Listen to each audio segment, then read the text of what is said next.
My name is Tim. How would I describe myself? Enthusiastic, energetic. Love Star Wars. Love movies. That's what really gets me going. I joined the UKG officially in 2021. I joined because God, I've heard this story 100 times and they're so similar. Always loved Star Wars, love Stormtroopers, love the helmet. Wanted to get the helmet, wasn't doing nothing over the pandemic. Bought the helmet and then went down a bit of a rabbit hole. Read Anthony Daniels' um, biography on being C3PO, and there was this thing in there about the 501st. What's that? Pop up the internet. I can get a. I can join a club where we all get to dress like this, and it was like, yeah, that's that was it for me. And one of the positives to come out of the pandemic is I wasn't doing anything else. My money saved up, and yeah, I went and got myself the full armor and did my first troop. So uh, got got it signed off early 2021. I had to wait a while because of the pandemic, and had my first troop in September 2021, and been happier ever since. So yeah, the UKG means to me quite a lot actually. It certainly does now. At first, it was just an outlet for putting on the suit and being amongst like-minded people. Um, but as I've got more and more involved with the charity work, and when I joined the events team last year, you just realise what a difference it makes to people, both to charities and the members involved. So it does mean a lot to me, and there's not many things that you in this day and age. There's not many things that you want to give up your personal time for. UKG is definitely up there in in that. So yeah, it does mean a heck of a lot.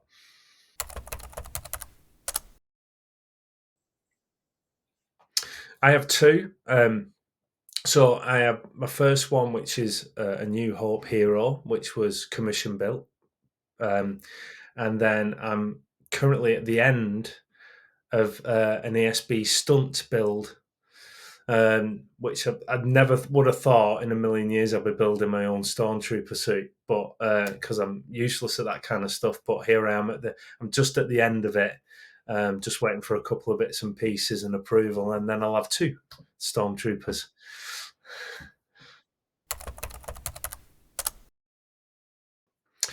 A commission build is where a company that makes the stormtrooper armor builds it for you. So it might so you send off your measurements or you choose the right company for you for various different reasons. Do your research, and yeah, you send across your measurements. They build it for you, and it's done.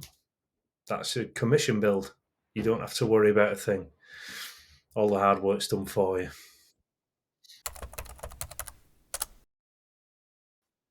I didn't have any problems. No, I think one thing I would say that you have to be aware of with a commission build. I mean, my commission build was done in the pandemic, so I couldn't go and have any kind of like proper measurements done. I had to do it myself. Is you learn how to measure. For example, the ankles. You measure your ankles, but you don't necessarily leave that little bit of leeway for boots, with the skins going over the boots. So the ankles were a little bit tight. It's kind of like a soft entry into building. Actually, I think you'll speak to anybody that troops in a stormtrooper. You're always making adjustments yourself. So if you do have a commission build, you're likely to start making adjustments over time because our bodies change. I put on a little bit of timber this Christmas, so I can actually physically get him that commission build at the minute. Um, so it's good for diets. It makes you stay thin, being a stormtrooper. I really would love the biker scout. Um, because, like I say, rabbit hole. I was just going to get the one and troop in the A New Hope stunt, but then it was like I can have a trilogy. So I built the ASB stunt to have a different kind of stormtrooper for Empire Strikes Back, and it was like I can have the trilogy, so I've got to have a different kind. So I'll go for the Scout Trooper, um, but I'll probably commission that one. They're expensive, but it's a good price to pay if it means that you can sit down. Speaking from experience now, absolutely do your research. There are different vendors out there that will specialize in certain shapes and sizes. I would definitely make sure that you do your research into who the best armorer is for you.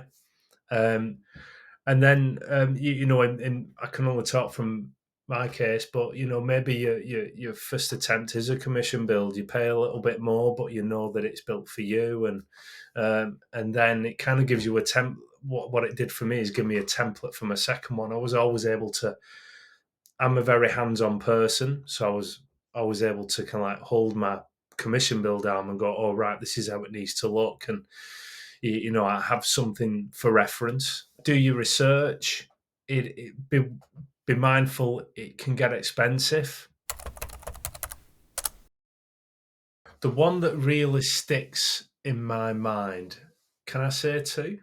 Well, there was one that really my favorite event that I attended was Stars for Cars in 2022. Just I think it was just the vibe of the event, the size of it.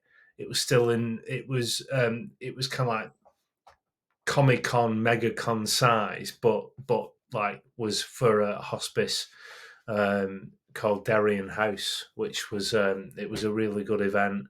I think that just sticks in my mind because there was just a really good vibe at the event. Lots of stuff, and it was my first one of that size as well. The the other one was when I went to troop at the Bridgewater Hall with the John Williams music, and there was just something about the Star Wars theme tune and the Imperial March being played live by a massive orchestra, and you're marching out as a stormtrooper. There's just something really special about that. And whenever there's an event of that type comes up, I'm there first to sign up to it.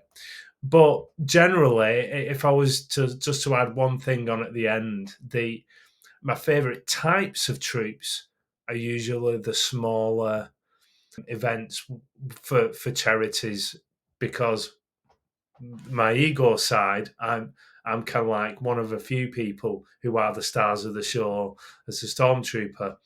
But then on the flip side of that, you're really making a difference to the charity, and you can see how much it means to the people that you're trooping, at the event that you're trooping for.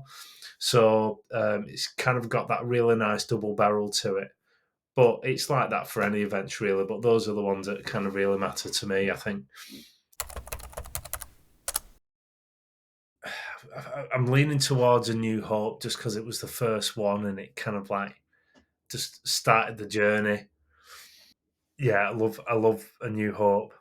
And then I suppose outside of the original trilogy, Rogue One, just absolutely brilliant film. I would say, you know, controversially, let's see how many people agree with this one. Is I would say that it's probably the best Star Wars film outside of the original trilogy, but that's just my opinion. You know, or comment if you agree. That's a tough one. You're gonna have to edit my thinking time, don't you, for this? Um,